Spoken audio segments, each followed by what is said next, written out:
Bismillahirrahmanirrahim. Assalamualaikum warahmatullahi wabarakatuh.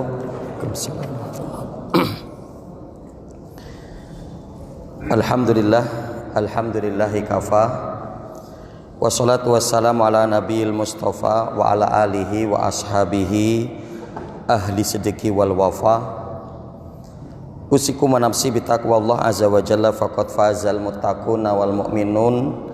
Haitsu yaqulullahu ta'ala ya ayyuhalladzina amanu taqullaha haqqa tuqatih wa la tamutunna illa wa antum muslimun. Faqala ya ayyuhalladzina amanu taqullaha wa qulu qawlan sadida yuslih lakum a'malakum wa yaghfir lakum dzunubakum wa may yuti'illaha wa rasulahu faqad faza fawzan 'azima. Faqala Rasul sallallahu alaihi wasallam ittaqillaha haitsu ma kunta wa adbi sayyi'atal hasanata tamhuha wa khaliqin nas bi khuluqin hasanin. Faqala talabul ilmi fardhatun ala kulli muslimin. Bapak Ibu hadirin jamaah majelis ilmu Masjid Ad-Du'a rahimakumullah. Alhamdulillah, bersyukur kita kepada Allah Subhanahu wa taala di kesempatan malam hari ini kita dapat melaksanakan rutinitas ibadah kita, yaitu melaksanakan sholat maghrib secara berjamaah.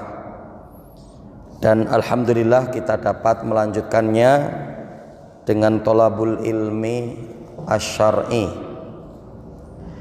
Mudah-mudahan apa yang kita usahakan akan menjadi amal soleh bagi kita yang nanti dapat memberatkan timbangan kita pada hari akhir, dan mudah-mudahan juga apa yang kita upayakan dapat mengantarkan kita kepada keistiqomahan, karena hal yang sangat penting dalam keislaman kita adalah keistiqomahan kita, yang sehingganya Imam Ibnu Taimiyah mengatakan a'dhamul karamah luzumul istiqomah. Jadi karomah yang paling besar itu adalah ketika kita mampu melazimi keistiqomahan, yang dimana juga para ulama menyebutkan diantaranya wasailul istiqomah, wasilah yang dapat mengantarkan kita agar kita dapat istiqomah itu adalah thalabul ilmi asy-syar'i, yaitu menuntut ilmu syar'i.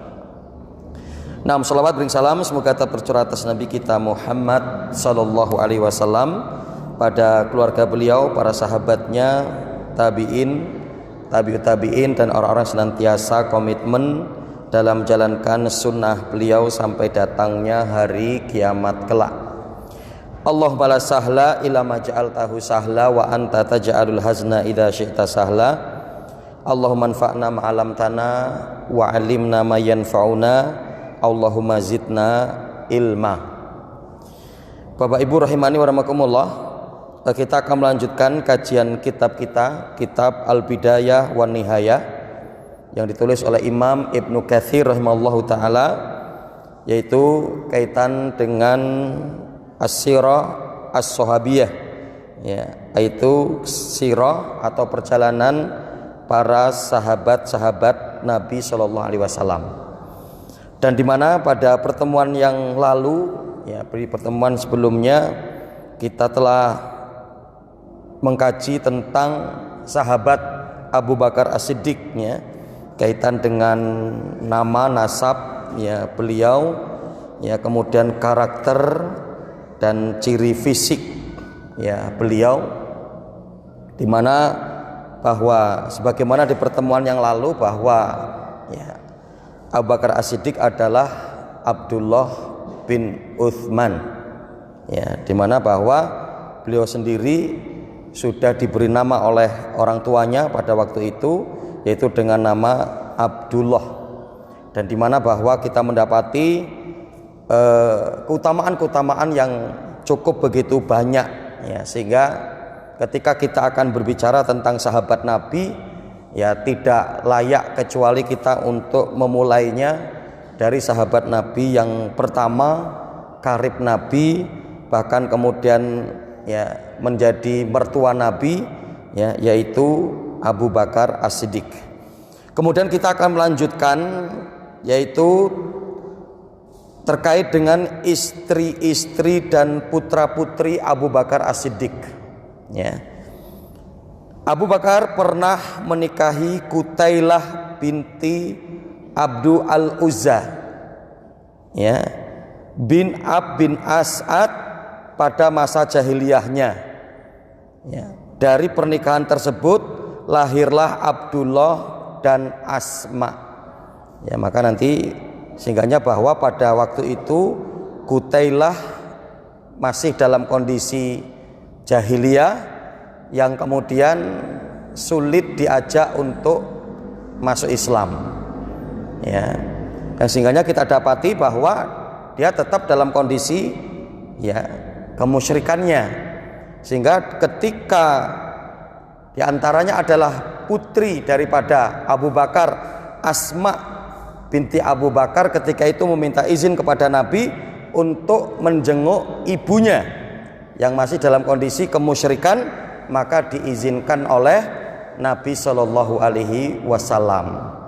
Ya, ini menjadi satu pelajaran penting juga bagi kita, bahwa di mana, ya, ketika memiliki ibu meskipun masih dalam kondisi musyrik, masih dalam kondisi kekafiran, ketika hubungan terkait dengan muamalah, maka itu tidak mengapa, ya, boleh, ya, kepada saudara, tetangga, ya. Sehingganya dibuatlah satu kaidah, diantaranya disebutkan oleh Muhammad Said Al-Qahtani dalam kitabnya Al-Wala' wal Bara', yaitu apa? Al-muallah jaizatun wa tawalli kufrun mukhrijun minal millah.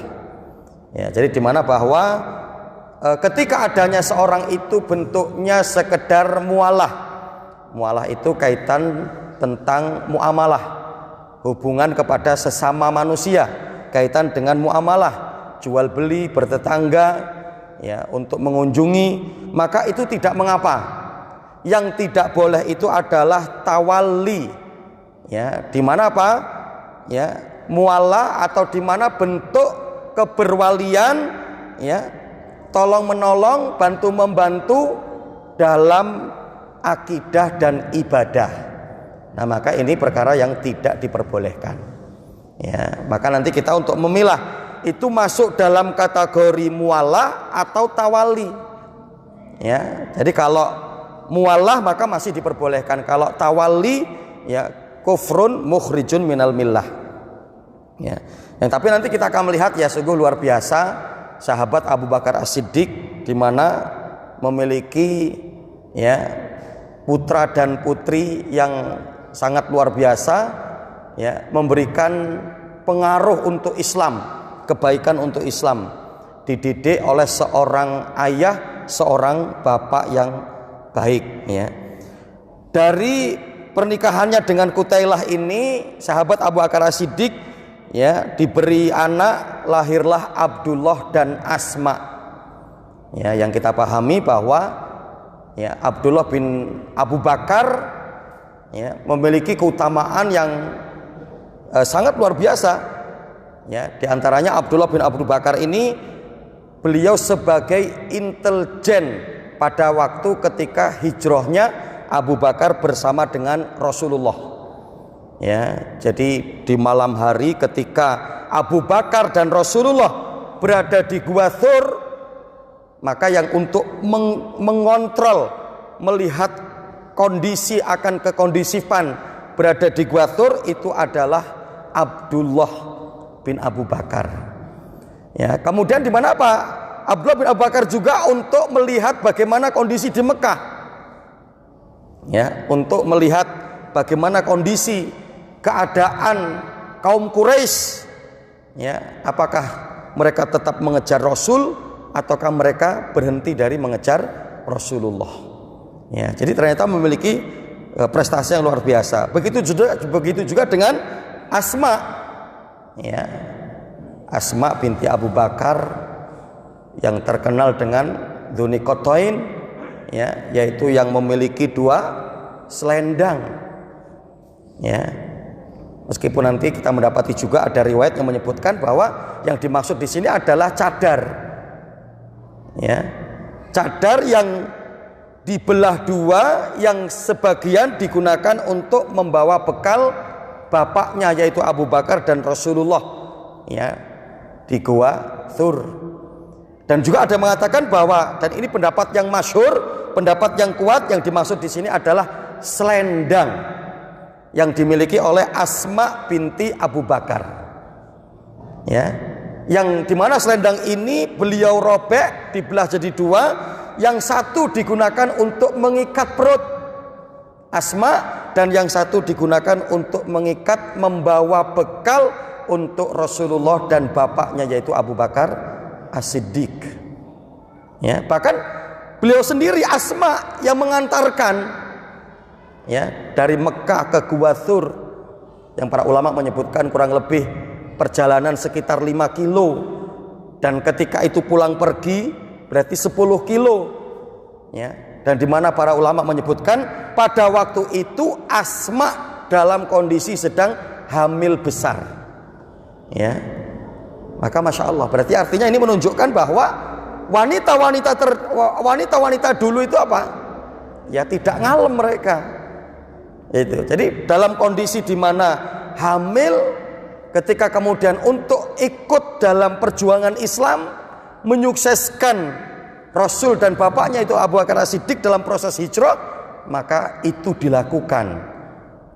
Ya, karena di antara juga kita untuk mengambil satu pelajaran penting, ya, bahwa di mana inilah tidak boleh kita untuk meremehkan sumbangsih sekecil apapun yang bisa kita lakukan untuk Islam, maka bagaimana kita untuk melakukan sebagaimana yang dilakukan oleh Asma binti Abu Bakar, ya, untuk menyukseskan daripada hijrah bapaknya dan Rasulullah dengan menyumbangkan, ya, sebagian dari selendangnya, yang ternyata apa? Itu sebagai satu proses untuk pendirian daripada, ya, negara Islam yang ada di Madinah. Maka ternyata dengan itu proses yang cukup panjang dan diberikan kesuksesan, sampailah Rasul dan bapaknya Abu Bakar As-Siddiq ke Madinah, dan disitulah didirikan negara Islam. Dengan itu memberikan banyak maslahat untuk umat, ya, memberikan banyak maslahat untuk umat, ya. Maka kadang kita pada perkara, dalam satu perkara atau beberapa perkara dalam Islam, kita mentok dengan karena kita tidak memiliki aturan Islam, ya. Jadi kalau kemudian dalam hal ini kemudian adanya aturan Islam, maka akan selesai perkaranya. Tapi kita tidak bisa berbuat itu, sehingganya kemaslahatan akan kemudian banyak terjadi, dan itu dilakukan oleh Asma binti Abu Bakar, ya. Karenanya, ya, mari, ya, ini menjadi satu PR besar bagi kita. Apa yang sudah kita sumbangsihkan untuk Islam, ya. Makanya sampai seperti penyapu Masjid Nabawi saja kan, Ummu Mihjan, ya, itu sebagai penyapu, tapi luar biasa, ya, yang disebutkan oleh para ulama dengan kajian tertentu dengan judul apa? Darsun Layunsa, pelajaran yang tidak boleh untuk kita lupakan. Kisah tentang Ummu Mihjan, penyapu Masjid Nabawi, yang meninggal Rasulullah tidak tahu, dan Rasulullah kemudian meminta untuk ditunjukkan makamnya, dan Rasulullah sholat di atas makam daripada Ummu Mihjan, ya. Meskipun hanya sekedar sebagai penyapu masjid, apalagi lebih daripada itu dan lebih daripada itu. Nah, ini, ya, istri beliau yang pertama Qutailah, yang memiliki 2 anak, Abdullah dan Asma, ya. Kemudian istri beliau yang kedua adalah Ummu Ruman, ya, binti Amir, yang dimana apa?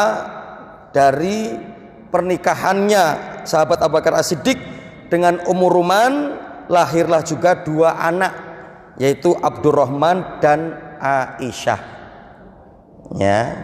Jadi Abdurrahman bin Abu Bakar dan Aisyah binti Abu Bakar itu dari seorang ibu yang bernama Ummu Ruman, ya. Dan ternyata kita melihat luar biasa, di mana Abdurrahman ini juga memiliki prestasi yang sangat besar dalam Islam. Ya, dan antaranya di mana bahwa Abdurrahman bin Abu Bakar ini adalah sahabat Nabi Shallallahu Alaihi Wasallam, ya, yang memiliki kecerdasan yang sangat luar biasa, dan di mana beliau adalah termasuk seorang yang membunuh Musailamah Al-Kadzab, ya, pada perang Ahlu Yamamah, ya, karena adanya orang-orang yang mereka mengaku sebagai nabi, yaitu Musailamah Al-Kadzab, dan dibunuh oleh Abdurrahman bin Abu Bakar. Dan begitu juga adalah Aisyah, Masya Allah. Aisyah adalah sebagai, ya, Ummahatul Mukminin, ibunya orang-orang yang beriman, istri Nabi Shallallahu Alaihi Wasallam, yang terkenal dengan kecerdasannya, dan termasuk dari kalangan para wanita yang paling banyak menghafalkan hadis dari Nabi, ya, 2000 lebih itu kan. Hadis yang dihafalkan oleh Ibunda Aisyah diriwayatkan dari Ibunda Aisyah. Sebagian ulama menyebutkan realnya itu sekitar 2210 hadis yang diriwayatkan oleh Ibunda Aisyah, ya, dengan kecerdasan yang dimiliki oleh Ibunda Aisyah.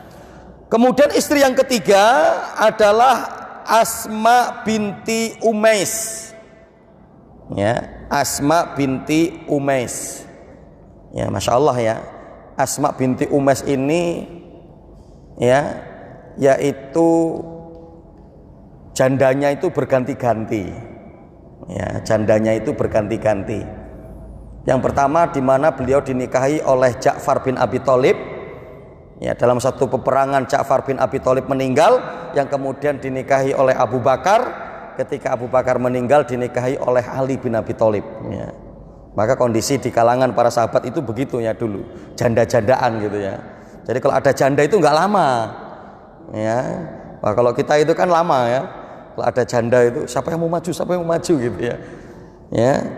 Tapi kalau dulu tidak. Nah, di mana Asma binti Umais pernikahannya dengan Abu Bakar As-Siddiq, ya, yaitu melahirkan satu anak, ya, yang bernama Muhammad bin Abu Bakar, ya, yaitu yang bernama Muhammad bin Abu Bakar, ya. Jadi di mana bahwa, ya, pernikahannya dengan, ya, Abu Bakar As-Siddiq, Asma binti Umais, yang kemudian dikaruniai anak, ya, yaitu yang bernama Muhammad bin Abu Bakar.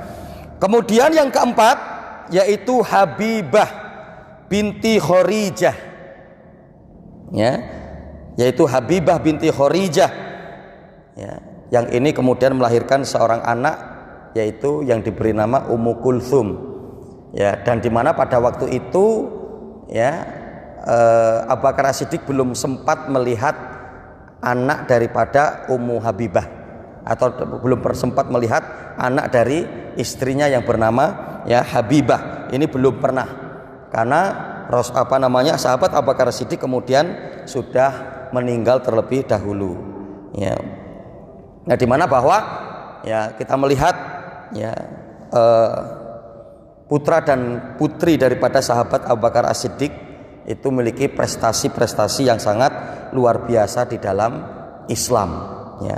Sehingga ini patut, ya, menjadi contoh bagi kita, ya, suri toladan bagi kita, ya, bagaimana sosok Abu Bakar As-Siddiq yang memiliki keutamaan, ya, pada masa jahiliyahnya, yang belum pernah menyembah berhala dan belum pernah meminum khamr, kemudian menjadi teman orang yang paling baik di atas muka bumi ini, yaitu Nabi Muhammad SAW, dan kemudian hidup dalam keislaman yang memberikan sumbangsih yang sangat besar terhadap Islam dan kaum muslimin, dan kemudian memiliki anak-anak yang soleh dan solehah, memberikan sumbangsih yang cukup baik untuk Islam, ya.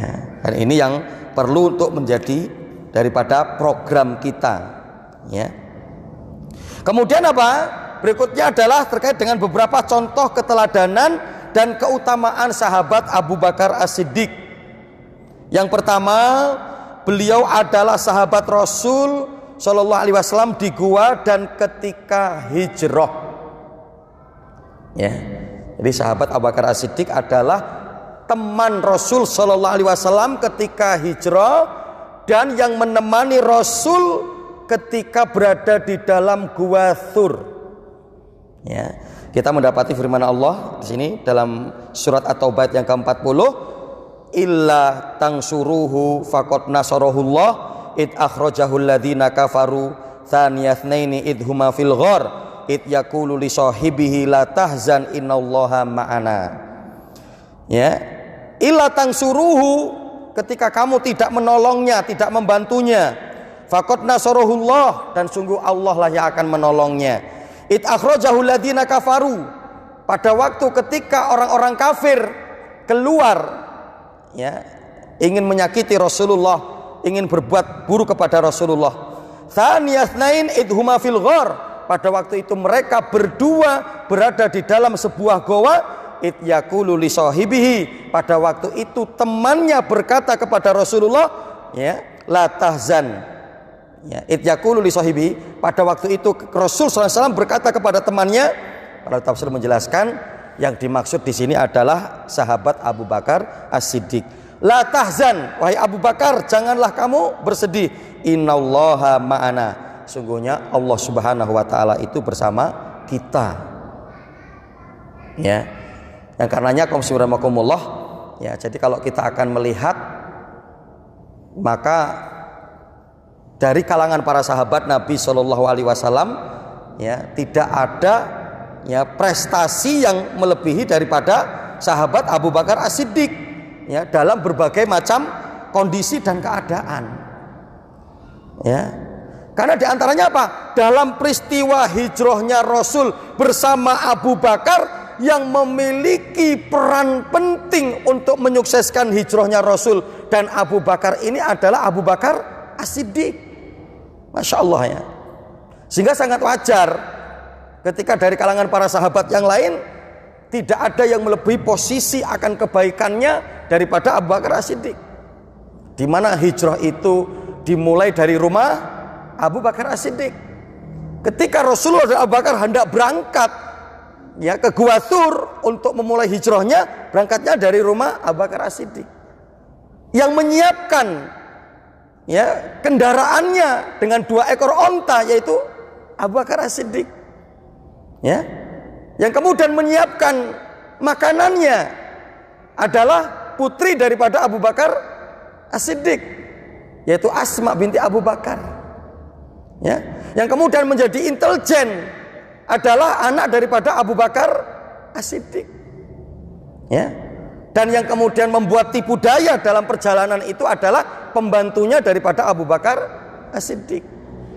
Ya, maka sangat luar biasa, ya, sumbangsi apa yang dilakukan oleh Abu Bakar As-Siddiq, ya, untuk pada peristiwa hijrah yang dilakukan oleh Rasulullah dan bersamanya, yaitu bersama Abu Bakar As-Siddiq.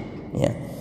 Nah, kaum muslimin rahimani wa rahimakumullah, sekilas di sini terkait dengan kisah bagaimana hijrahnya Nabi bersama dengan Abu Bakar As-Siddiq, ya, yang ini disebutkan dari sahabat, ya, Barok bin Azib, ya, karena ketika itu Abu Bakar pernah beli beberapa ekor onta kepada Azib, dan Abu Bakar berkata kepada Azib, ya, tolong anakmu saja yang untuk mengantarkan, yaitu Barok, ya, Barok bin Azib kan, ya, ketika Barok, ya, di mana akan mengantarkan, ya, onta-onta itu kepada Abu Bakar, beliau belum mau mengantarkan kecuali ketika Abu Bakar mengisahkan tentang peristiwa hijrahnya, ya, Abu Bakar bersama dengan Rasulullah, ya, di mana beliau menceritakan bahwa kami berangkat, ya,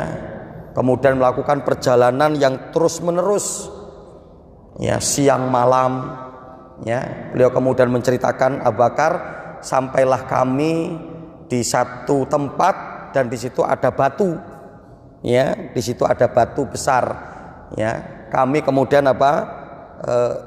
singgah di sana sejenak, ya, tidak lama kemudian kami mendapati seorang yang sedang mengembala kambing, ya, yang pada waktu itu Abu Bakar dalam kondisi ya tengok kanan tengok kiri, ya takut ada orang yang melihat dari kalangan kaum Quraisy. Ya, kemudian beliau menyiapkan tempat untuk Rasulullah, ya, untuk duduk, ya. Kemudian ternyata apa? Datanglah pengembala kambing ini. Ya, maka ditanya oleh Abu Bakar As-Siddiq, ya kamu mengembalakan kambing siapa? Dia menyebutkan kambing si fulan, yang itu adalah milik tokoh Quraisy yang Abu Bakar pun kenal.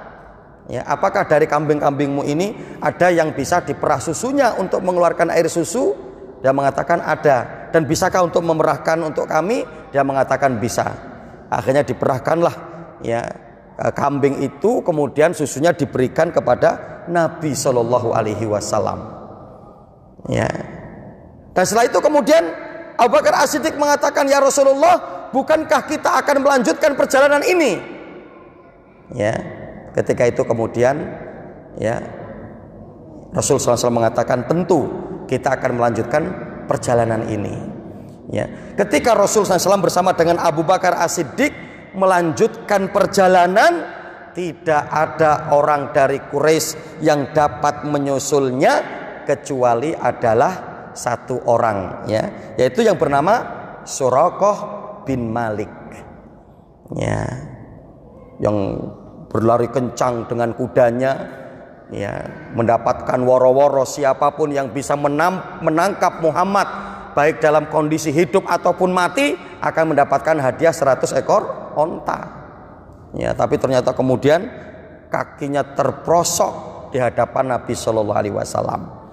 Yang setelah itu kemudian dia kembali ke Mekah.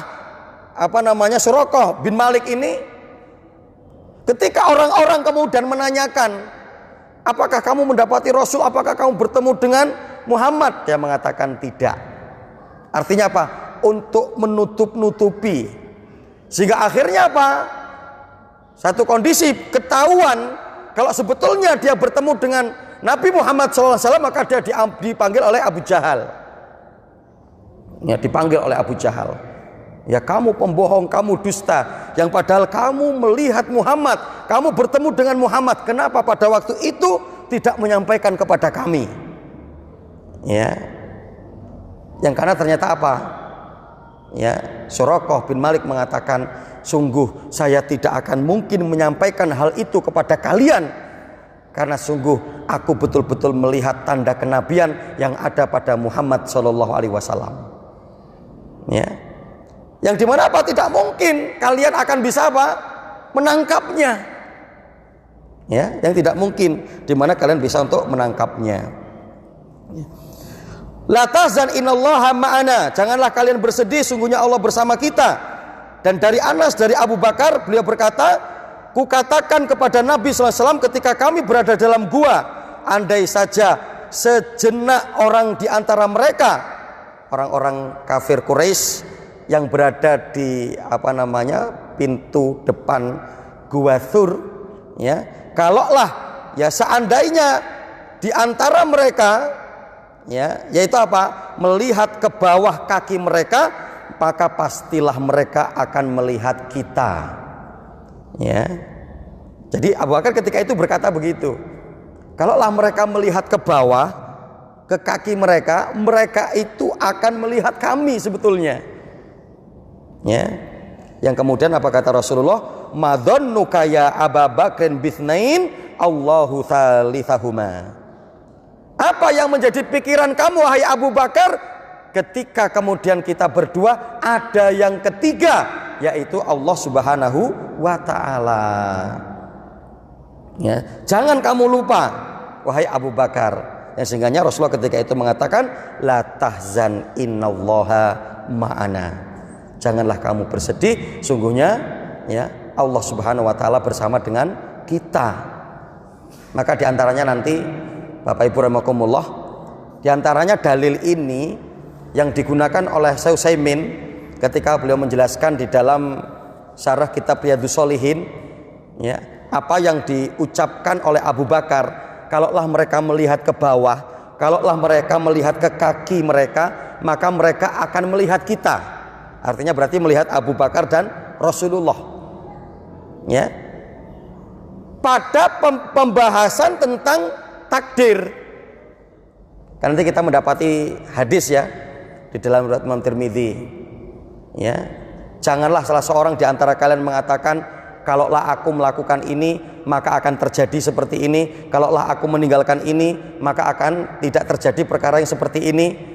Ya, kita tidak boleh untuk mengatakan seperti itu. Tapi apa? Setiap apa yang menimpa kita, di mana kita untuk mengatakan qadarullah. Ya. Dan kadang perkara seperti ini sulit. Ya, kadang perkara ini sulit, perkara seperti ini. Ya. Orang yang mungkin dari Tanjung Karang mau ke sini gitu kan, kemudian dia lewat Kimajah, ternyata apa? Macet di situ. Ya. Oh iya, apa? Karena mau ada flyover kan gitu ya. Karena mau ada flyover, macet. Ya lama jalannya. Coba tadi nggak lewat jalan ini.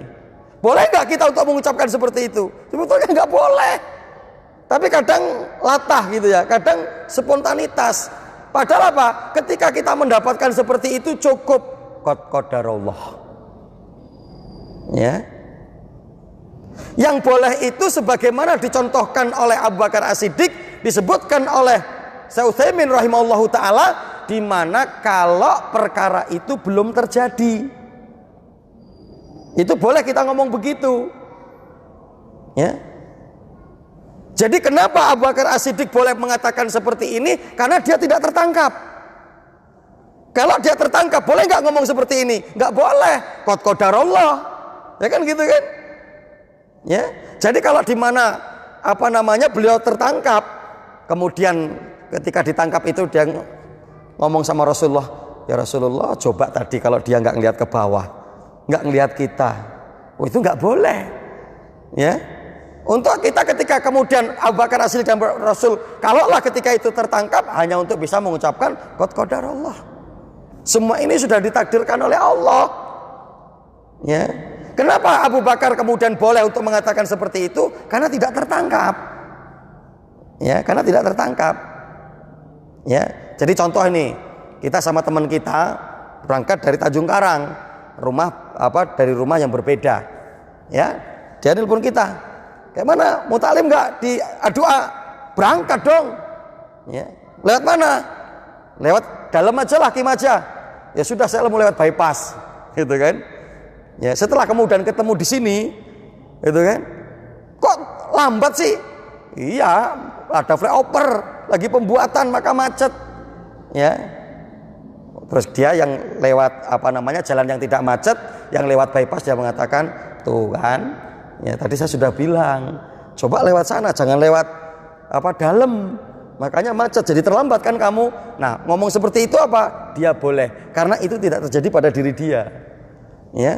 Tapi kalau yang kemudian macet tadi kemudian ngomong, oh iya ya tadi coba ngikutin omongan kamu, ya. Coba tadi saya ngikutin omongan kamu, ya kita lewat bypass saja, nggak macet, saya akhirnya macet terlambat, cuman dapat setengah materi, gitu kan? Nah untuk ucapan seperti ini nggak boleh. Karena dia sudah mendapatkan kemacetan, dia ngomong begitu. Padahal itu sudah ditetapkan oleh Allah. Qadarullah. Karena apa kata Rasulullah? Barang siapa yang kemudian mengatakan seperti itu, artinya seperti tadi, ya, yaitu mengucapkan, kalau saya melakukan ini akan terjadi ini, kalau saya tidak melakukan ini maka tidak akan terjadi seperti ini. Ya, kalau sampai kita melakukan seperti apa? Ambillah syaitan. Syaitan itu akan bekerja di sini. Ya, sehingga apa? Kita akan mengeluh, kita kemudian akan tidak percaya terhadap takdir, ya. Kita akan kemudian melepaskan dari ketetapan Allah. Padahal dengan apa yang kita hadapi pada waktu itu tidak ada lain pun kecuali sudah merupakan ketetapan Allah Subhanahu wa taala. Ya. Ya, Bapak Ibu rahimani wa rahimakumullah. Nah, ini diantaranya juga pelajaran terkait dengan kisah Abu Bakar As-Siddiq bersama dengan Rasul sallallahu alaihi wasallam ketika hijrah dan ketika beliau berada di Gua Tsur. Yang diantaranya ketika mau masuk pun Abu Bakar untuk mendahulukan dirinya. Ketika mau masuk ke dalam Gua Tsur itu, tapi tidak menyuruh Rasulullah terlebih dahulu. Ya. Ketika Rasulullah bertanya, ada apa ya Abu Bakar? Kemudian ketika itu Abu Bakar mengatakan, ya Rasulullah, ini adalah goa yang tidak pernah dipakai, goa yang kemudian di dalamnya bisa jadi banyak binatang buas. Ya, maka kalaulah ketika aku masuk terlebih dahulu dan ada binatang buas yang akan menerkam, maka aku yang akan kemudian lebih dulu kena daripada dirimu. Maka masya Allah gitu. Ya, jadi kalau kita lihat kan, ya, bagaimana perjuangan Abu Bakar As-Siddiq untuk Islam itu luar biasa. Ya, makanya sampai turun ayat khusus kan, fasayujannabuhal atqa alladzi yu'ti malahu ya yatazakka. Sungguhnya kamu akan betul-betul dijauhkan dari siksa api neraka. Ya, di mana para ulama menyebutkan bahwa ayat ini turun berkaitan dengan Abu Bakar As-Siddiq yang betul-betul bahwa beliau itu akan dijauhkan dari siksa api neraka. Ya. Jadi bagaimana pengorbanan yang dilakukan oleh Abu Bakar As-Siddiq yang sangat banyak untuk Islam. Itu satu. Kemudian yang kedua, perhatian Abu Bakar kepada Rasulullah. Ya. Pelayanan gitu ya. Perhatian dan pelayanan yang sangat luar biasa. Ya, jadi sampai ketika singgah atau istirahat di balik batu besar itu kan, menggelarkan sajadahnya, menggelarkan surbannya untuk Rasulullah. Ya, mendahulukan Rasul ketika masuk ke dalam gua agar tidak ada yang menyakiti Rasul, kalaupun ada maka beliau lebih dahulu. Ya, ini untuk menunjukkan bagaimana perhatiannya. Maka ketika kita mendapati awal-awal ketika berada di Mekah, bagaimana bentuk penyiksaan, pengusiran, yang sampai pada waktu itu Abu Bakar As-Siddiq dilempari batu, terpingsan bersama dengan Nabi SAW untuk melindungi Rasul. Ketika beliau siuman dari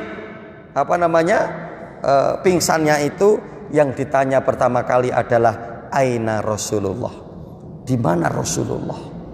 Tapi dia tidak ditanya bagaimana kondisi saya, bagaimana kondisi keluarga saya. Tidak. Ya. Makanya sampai Rasul SAW menyebutkan dalam Imam Tirmidzi apa? Ya.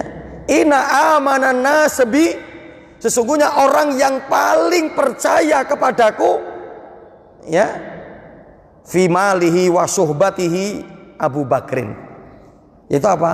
Yang percaya kepadaku dalam persahabatan, dalam hartanya itu adalah Abu Bakar As-Siddiq. Lau kuntu, ya, kalaulah aku, kata ya Rasulullah, diperbolehkan untuk mengambil kekasih selain Allah, lattakhatu Abu Bakrin khalilan, sungguh aku akan mengambil Abu Bakar sebagai kekasihku. Walakin suhbatuhu wa muwaddatuhu fil Islam. Tapi apa yang Allah jadikan kepadaku untuk Abu Bakar hanyalah sebagai saudara dan kecintaan sesama kaum muslimin. Ya. Jadi kalaulah Rasulullah SAW boleh mengambil kekasih selain Allah, Rasulullah mengatakan lattakhatu Abu Bakrin khalilan, sungguh akan aku jadikan Abu Bakar sebagai kekasihku, kata Rasulullah. Wallahu a'lam bishawab. Ini baru di poin yang pertama terkait dengan keutamaan daripada Abu Bakar As-Siddiq, di mana Abu Bakar As-Siddiq adalah sahabat yang dimana menemani Nabi SAW di dalam gua dan yang ikut menemani hijrah Nabi Sallallahu Alaihi Wasallam. Wallahu a'lam bishawab. Mudah-mudahan bermanfaat dan kita dapat mengambil pelajaran. Aku qouli hadza, astaghfirullahaladzim li wa lakum wa lisairil muslimina fi kulli jamil aqtar. Wabillahi taufik wal hidayah. Wassalamualaikum warahmatullahi wabarakatuh.